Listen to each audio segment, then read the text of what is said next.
রাইলের মা চিল্লাই গেলা রাত্রিরে কইছি আর গরু কাটা বাঁধতে সকালে গরু কাটা বাঁধতে নাই বেল 10টা মানে ঘুমাই ও তো আনতে ঘুমে ওঠে নাই রাইলিয়া রাইলিয়া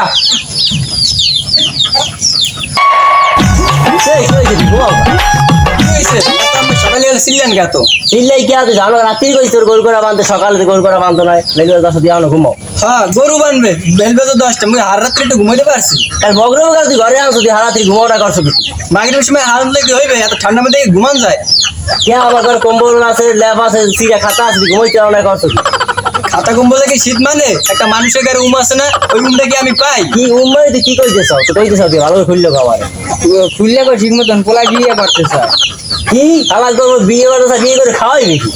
বিয়ে করে খাওয়াবো কি আমার যে কুত্তার মতো খাড়ান ওইটা যদি একটা বদলা একটা খাওয়াই কাটাইতেন তাহলে আমার মাসে 40,000 টাকা দেওয়া লাগবে ওই টাকাটা কি আমার দেন ওই টাকা দিয়ে আমি বউ খাওয়াম এবার তুই উঠবি কমবে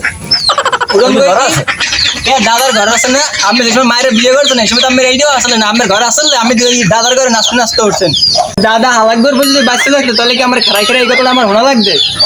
ও হালাগম দিয়ে তুমি আমার বাইরে হালাগম আপনি কি চান আমার জুতাতে পিঠে ঘরটা নামাই দিতে হ্যাঁ তুই নামাই দিয়ে ওই সুযোগ আমি দেবো না ওই সুযোগ আপনাকে দেবো না আমি একলা একলাই নেমে যাবো যা তুই যা নামলে যা আগে তুই আমার ঘরে আনলো কাছে মা আপনি জান যে মোর জ্যাকেটটা লইয়েন আর ঘরে কিন্তু 200 টাকা লইয়েন 200 টাকা তো টাকা দিন তো পিকতে বাসাই এই করে আমার বউ থাকতে না এই করে আমি গেলাম